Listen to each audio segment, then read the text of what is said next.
जिस हिसाब से भारतीय बाजार में गिरावट चल रही है ना, तो यहां थोड़ा सा पैसा बनाना काफी मुश्किल सा लग रहा है, खासकर अगर शेयर मार्केट में हो। तो अगर आपको भी लग रहा है कि शेयर मार्केट में पैसा बनाना मुश्किल है संदीप भाई, कमेंट सेक्शन में जरूर मेंशन करना कि मार्केट को देखते हुए बिल्कुल मुश्किल लग रहा है। तो वो हम बात करने वाले हैं, क्योंकि अगर कल की बाजार की बात करें ना, तो कोई डेफिनेट रीजन नहीं था मार्केट फॉल होने का, लेकिन मार्केट में जबरदस्त गिरावट थी। सॉरी, मैं थोड़ा I was not well, so that's what कल वीडियो नहीं आ पाई।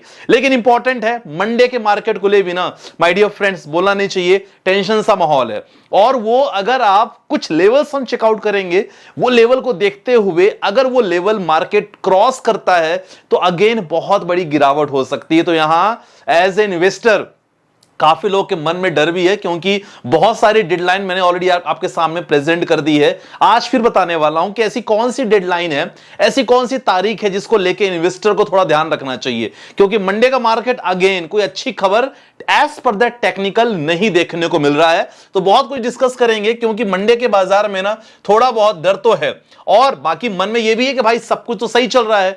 तो रीजन हम जानने की कोशिश करेंगे, बहुत कुछ है वीडियो में। सबसे बड़ा कारण, और ये कारण आप मानो ना मानो यार, ये कारण है, एक्चुअल में है, उसके बारे में हम बात करेंगे। जब तक ये कारण बना रहेगा बाजार लगातार खिसकता रहेगा, क्योंकि हो सकता है 2-3-4 दिन आपको लगे कि भाई अच्छी खासी तेजी हो गई, लेकिन अचानक से फिर बड़ा शार्प फॉल होगा, जो आज हुआ है। और गिरावट का डर देखो क्या है, क्यों गिरावट का डर लगातार बन रहा है। यह रीजन है निफ्टी का इंपॉर्टेंट लेवल, एक ऐसी कंपनी जिसके बारे में फंडामेंटल चेकआउट करने की कोशिश करेंगे। जी हां, अपोलो माइक्रोसिस्टम, ये शेयर के बारे में काफी हम लोगों ने डिस्कस किया था, रिकमेंडेशन नहीं लेकिन यस, इसके बारे में हम आपको फंडामेंटल चेकआउट करने की कोशिश करेंगे कि इसका लेवल क्या बन सकता है। प्लस आपके म्यूचुअल फंड के पोर्टफोलियो का हेल्थ चेकअप करने वाले हैं कि आपने उसको कहीं ऐसा तो नहीं कि चिड़िया का घोंसला बना रखा है। तो कंप्लीट एनालिसिस करने वाले हैं, वीडियो बहुत इंपॉर्टेंट होने वाली है। देखो, सबसे पहले बात करते हैं ना कि बाजार में बाकी चीजें क्या चल रही है। बहुत सारी चीजें सही चल रही है। और देखो,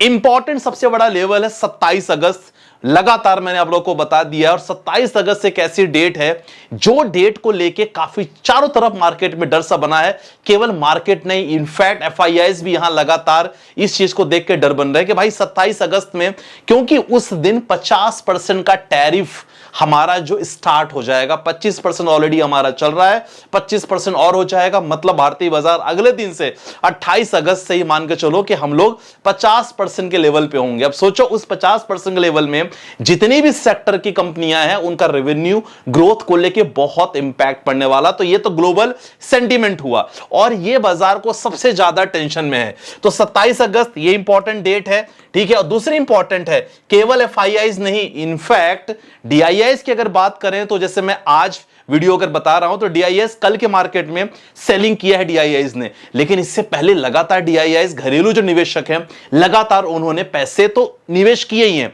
अब ये इंपॉर्टेंट है, डीआईआईज के लिए ज्यादा इंपॉर्टेंट नहीं है, लेकिन आप मानो ना मानो इंपॉर्टेंट है एफआईआईज की सेलिंग। अब जब डेटा आप चेकआउट करोगे एफआईआईज का, वहां आपको काफी कुछ पता चलने वाला है। मैं आपको थोड़ा डेटा दिखाना चाहता हूं, सो दैट आपको ना ये चीज काफी कुछ क्लियर पता चलेगी। चलो, डेटा के लिए मैं डायरेक्टली आ सकता हूं, मैं scanex.trade पे आया और यहां मैं इनसाइट पे गया। इनसाइट के बाद एफआईआईज डीआईआईज डेटा पे चेकआउट करूंगा। 22 अगस्त की कहानी, 22 अगस्त में माइनस 1622 करोड़ की बिकवाली की हुई, किसके द्वारा? एफआईआईज की बिकवाली हुई है। थोड़ी सी खरीदारी हुई थी, कब वो हुई थी? 21 अगस्त को हुई थी, लेकिन अगेन यहां बिकवाली हुई, फिर बिकवाली हुई, फिर थोड़ी सी खरीदारी हुई, लगातार बिकवाली चल रही है। तो आप देख रहे हो कंटिन्यू ऐसा कोई भी ट्रेडिंग सेशन नहीं है 3 जहां हमें एफआईआईज कॉन्फिडेंट दिखे कि भाई आज चलो भारतीय बाजार में हम यहां खरीदारी करते हैं। देख लो ना, क्या आपको लगातार पॉजिटिव में 3 कंटिन्यू सेशन दिख रहे हैं? नहीं दिख रहे हैं। और ये जानकारी आप scanex.trade पे जा सकते हो। अगर आपके पास धन का आईडी है तो डेफिनेटली लॉगिन आईडी पासवर्ड करके डायरेक्टली आप लॉगिन कर लेना, ठीक है। अब ये देखो, 22 अगस्त का हमने देखा, और अच्छी बात है कि डीआईआईज तो लगातार खरीदारी कर रहे हैं, लेकिन आज भी देखा जाए तो कल के मार्केट, जो कल की अपडेट थी, तो डीआईआईज ने भी वहां थोड़ी सी बिकवाली की है। तो ये ज्यादा मायने नहीं रखता, लेकिन मायने क्या रखता माय डियर फ्रेंड्स? मायने रखता है ये वाला डेटा जो बहुत इंपॉर्टेंट है। और लगातार अगर जब तक 3, मैं हमेशा कहता हूं 3 ट्रेडिंग सेशन में जब तक पॉजिटिव बाइंग नहीं होगी, तो आप खुद समझ लेना कि भाई हमें कोई पॉजिटिव सिग्नल्स देखने को नहीं मिल रहे हैं। समझ में आ गया। अब काफी लोग बोलेंगे संदीप भाई क्या हमारे भारतीय बाजार एफआईएस की बिकवाली पे डिपेंडेंट है? देखो, डिपेंडेंसी पूरी नहीं है, लेकिन कहीं ना कहीं उनको पता तो होता है कि अगर यहां से इकोनॉमी का बूस्ट होने वाला है, इकोनॉमी अच्छी तेज हो सकती है, तो डेफिनेटली हम यहां बाइंग वगैरह कर सकते हैं, लेकिन जो फिलहाल देखने को नहीं मिल रहा है।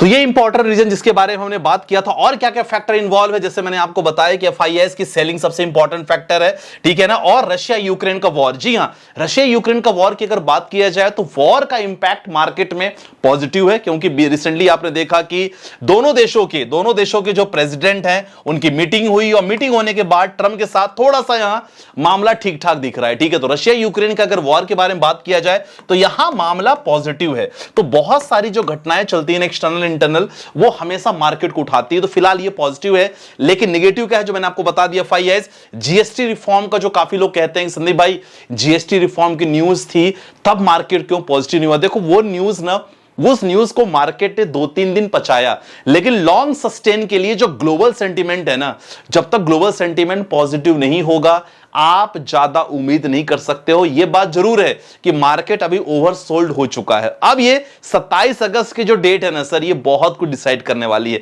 तो ये बहुत बड़ा मैटर है जिसका आपको समझना होगा, और इसके बाद ही काफी कुछ डिसाइड हम कर सकते हैं। चलो अब बात करते हैं निफ्टी का अहम लेवल जो आपको समझना बहुत जरूरी है।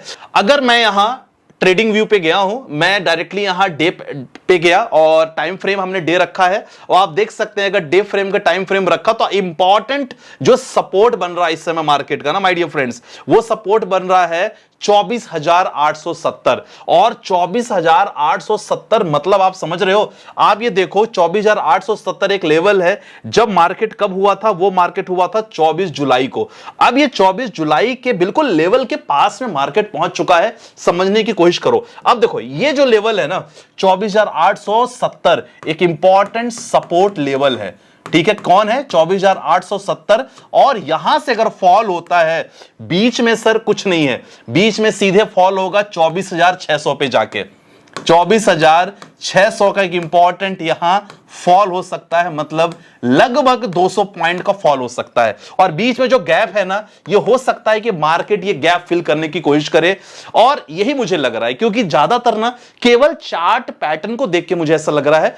खबर को देखा जाए तो खबर ऐसी कोई निगेटिव खबर नहीं है, लेकिन बीच में जो 27 अगस्त का जो डामाडोल चल रहा है ना, वो बहुत बड़ा फैक्टर है। तो ये जरूर देख लेना आप लोग। अगर मार्केट यहां से उठता है तो डेफिनेटली क्या रहेगा, 25,000 का लेवल एक हमेशा इंपॉर्टेंट है, और बाय डिफॉल्ट ही है क्योंकि सबसे क्लोज हुई है। तो 25,000 के ऊपर के लेवल में आपको लॉन्ग पोजीशन लेना है, लेकिन हमेशा शॉर्ट रखना है 24,800, 24,870 के कैसा लेवल है, जिसको नीचे आप देखो ना, तो ये चीज बहुत इंपॉर्टेंट है। बाकी चीजें कि मैं क्या बोलूं, 24,600 तो जा सकता है। तो ट्रेडिंग व्यू का ये इंपॉर्टेंट चीज है जो मुझे ऐसा लगता है, ठीक है। बाकी अब वीडियो में हम बात करने वाले हैं, अगला जो इंपॉर्टेंट है वो है, जी हां, एक स्टॉक के बारे में डिस्कस करेंगे जिसका फंडामेंटल चेक करने की कोशिश करेंगे कि फंडामेंटल कैसा कहता है। अपोलो माइक्रो सिस्टम के बारे में बात करने की कोशिश करेंगे, और देखेंगे जब भी आप कोई भी शेयर लेते हो ना, तो आपको फंडामेंटल समझना बहुत जरूरी है। केवल ये मत समझो कि भाई सब लोग बाइंग कर रहे हैं या लगातार उसके बारे में न्यूज चल रही तो हमें खरीदना है, नहीं। और खरीदने का रिकमेंडेशन मैं वैसे भी नहीं देता आपको, लेकिन फंडामेंटल समझना बहुत जरूरी है। अब देखो अपोलो माइक्रो सिस्टम के बारे में आप बात करोगे तो पी रेशियो लगभग 102 पहुंच चुका है। कितना? 102 पी रेशियो, मतलब डिमांड बहुत ज्यादा है। इंडस्ट्री एरोस्पेस एंड डिफेंस की इंडस्ट्री है, ठीक है ना। और अभी जो रिटर्न की बात करें तो लगभग 14.58% का रिटर्न इसने फ्राइडे के मार्केट को ही दिया था, ठीक है। डेब्ट इक्विटी की बात करें तो कंपनी पे कर्ज तो बिल्कुल ना के बराबर है, लेकिन बहुत चीज और चीज शेयर कर सकते हो। खासकर हम बात करेंगे बैलेंस शीट के बारे में, तो scanex.rate पे आप आराम सब कुछ देख सकते हो। अब देखो यहां सबसे इंपॉर्टेंट मैं हमेशा आपसे बात करता हूं कि यार टोटल कंपनी का कैश फ्लो कितना है, ठीक है। ये इंपॉर्टेंट आपको देखना बहुत जरूरी है। और कैश फ्लो की अगर बात करें तो देखो कैश फ्लो कंपनी का कैसा है, कैश फ्लो देखो कंपनी का कैसा है, कैश, हाँ, टोटल कैश फ्लो अगर बात करें तो कैश फ्लो कंपनी का लगभग आप देख सकते हैं 137, फाइनेंशियल एक्टिविटीज में 137 करोड़ का कैश फ्लो है। बाकी अगर बैलेंस शीट फाइनेंशियल्स के बारे में देखोगे तो फाइनेंशियल में आपसे हमेशा कहता हूं नेट प्रॉफिट के बारे में चर्चा करता हूं। 14 करोड़ का नेट प्रॉफिट कब था? मार्च 2025 में, जो बढ़ के 18 करोड़ का हो चुका है। तो ये कोई भी चीजों के लिए पॉजिटिव साइन है। और अगर बात करें एक्सपेंसेस को लेकर तो जी हां, एक्सपेंसेस कम होना चाहिए। तो 126 करोड़ का एक्सपेंस था पिछले क्वार्टर में, जो इस बार कम हो गया है, लगभग 93 करोड़ का एक्सपेंस हो गया। अर्निंग पर शेयर क्या कंपनी खुद भी कमा रही है? जी हां, 0.46 था, अभी 0.56 हो गया है। चलो कॉर्पोरेट एक्शन की बात करें, वहां आप काफी कुछ देख सकते हो कि एनुअल जनरल मीटिंग 16 सितंबर 2025 को है, डिविडेंड अनाउंसमेंट वो लोग कर रहे हैं। ये लगातार इंफॉर्मेशन आपको यहां मिल जाती है। इससे रिलेटेड न्यूज भी आप लगातार देख सकते हो कि फिलहाल अपोलो माइक्रोसिस्टम को क्या है, डिफेंस ऑर्डर 25 करोड़ के लिए एक अच्छा खासा ऑर्डर मिला है। कहां से? From DRDO. अब यही ऑर्डर की वजह से जो आपने देखा होगा कल के बाजार में थोड़ी बहुत तेजी देखने को मिली थी, इसी की वजह से देखने को मिली थी। ठीक है, बाकी अगर पीयर्स में देखोगे या एक ऑप्शन सेक्शन देख सकते हो यहां पीयर्स, मतलब इसके जैसी और भी कितनी कंपनियां हैं, तो आप देख सकते हो Hindustan, Bharat electronics, solar industries, Mazagon dock, इनका पी रेशियो चेकआउट करो तो पी रेशियो आप देख सकते हैं सोलर इंडस्ट्री का सबसे ज्यादा पी रेशियो है।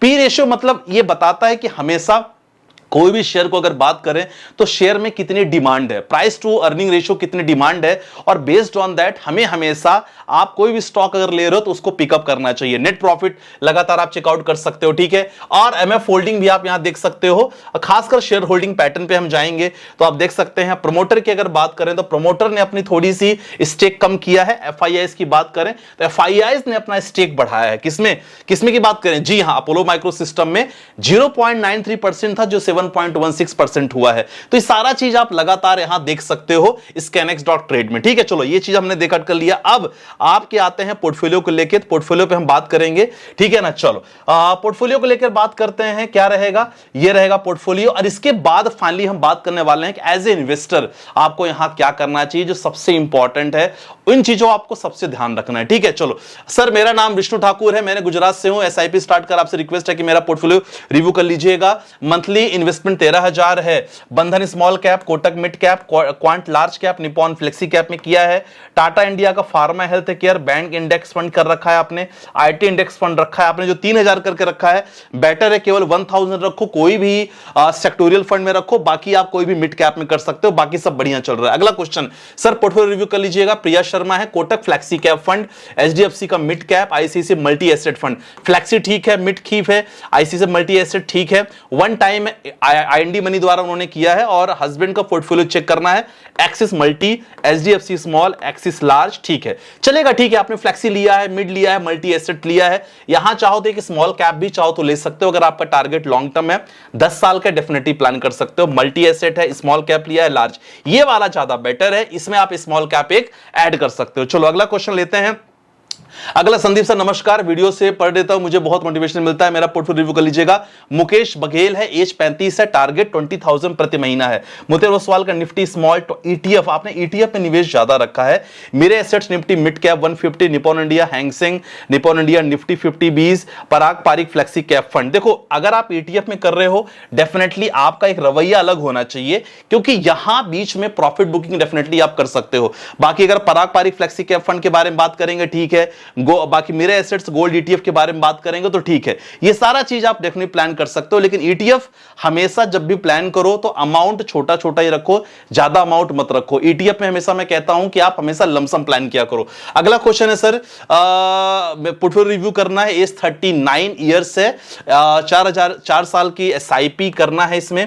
Tata digital India 3,000, ICICI prudential का innovation fund, prudential energy opportunity fund आपने रखा है। ठीक है, या इसके जगह पे कोई एक रखो, 2,000 रखो। ठीक है, कोटक मल्टी कैप में आप 2,000 ऐड कर सकते हो। कोटक लार्ज कैप ठीक है आपका, बंधन स्मॉल कैप है, बाकी आप लमसम तो डेफिनेटली लमसम के लिए आपका डीएसपी बंधन दोनों ठीक ठाक है। ठीक है, बाकी फाइनली मैं आपको यही चीज बताना चाहूंगा जो हमने वीडियो में डिस्कस किया था कि ऐसे कंडीशन पे एज ए इन्वेस्टर आपको क्या करना है, दो बातों का आपको ध्यान रखना है सो दैट आप दोनों तरीकों से ठीक ठाक पॉजिटिव रहो। पहली बात, अगर आप शॉर्ट टर्म इन्वेस्टर हो डेफिनेटली आपको यहां प्रॉफिट बुकिंग डेफिनेटली करना चाहिए इन टर्म्स ऑफ स्टॉक्स। लेकिन अगर लॉन्ग टर्म इन्वेस्टर हो डेफिनेटली मैं यही कहता हूं कि सर फिक्र करने की कोई जरूरत नहीं है, लगातार आप निवेश करते रहो। और यस, म्यूचुअल फंड में हमेशा बाइंग अपॉर्चुनिटी आती है, जैसे कल आई थी, तो इसी तरह आपको लगातार निवेश करते रहना है। तो आज की वीडियो में बस इतना ही, आशा करता हूं कि समझ में आया होगा, रीजंस आपको पता चला होगा, मार्केट का सेंटिमेंट्स पता चला होगा, और बेस्ड ऑन दैट एक अगला जो टारगेट है ना,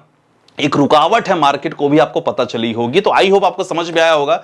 बाकी मिलते हैं नेक्स्ट वीडियो के साथ, अपना ध्यान रखिएगा, बाय बाय, टेक केयर, जय हिंद गाइस।